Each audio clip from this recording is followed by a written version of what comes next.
Welcome to Device Help Support, your ultimate destination for everything related to device setup, troubleshooting, and optimizing your tech experiences.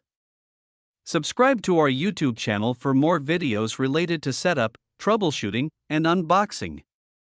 And don't forget to press the bell icon so you don't miss our latest videos. In today's video we will discuss how to set up TP-Link Router Archer C60.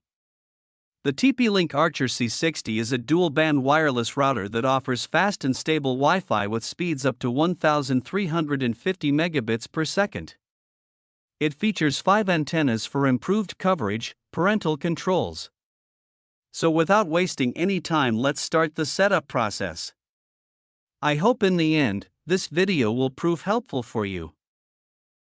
So let's start with the product unboxing. Inside the TP-Link Archer C60 box, you'll find the router itself, a power adapter, an Ethernet cable, and a quick installation guide to help you set up your network easily. So now connect the router to power and turn it on. Plug the Ethernet cable from your modem or ISP wall socket into the WAN port, blue, on the router. Open any web browser, Chrome, Firefox, Edge, etc.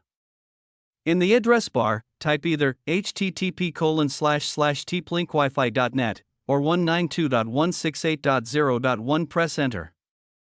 If it's your first time, you'll be asked to create a new admin password. Choose something secure but memorable.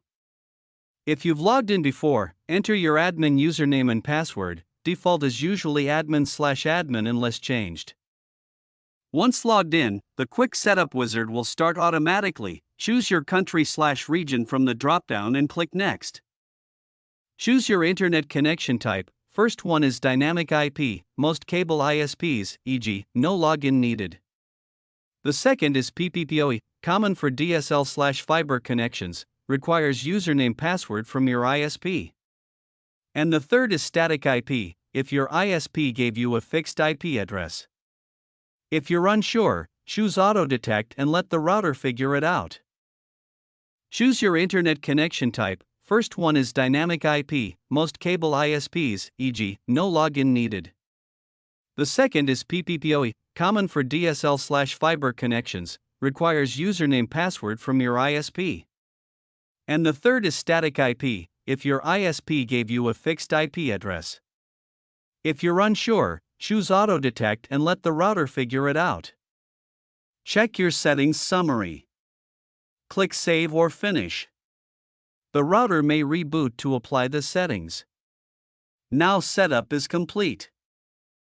I hope this video will prove helpful for you.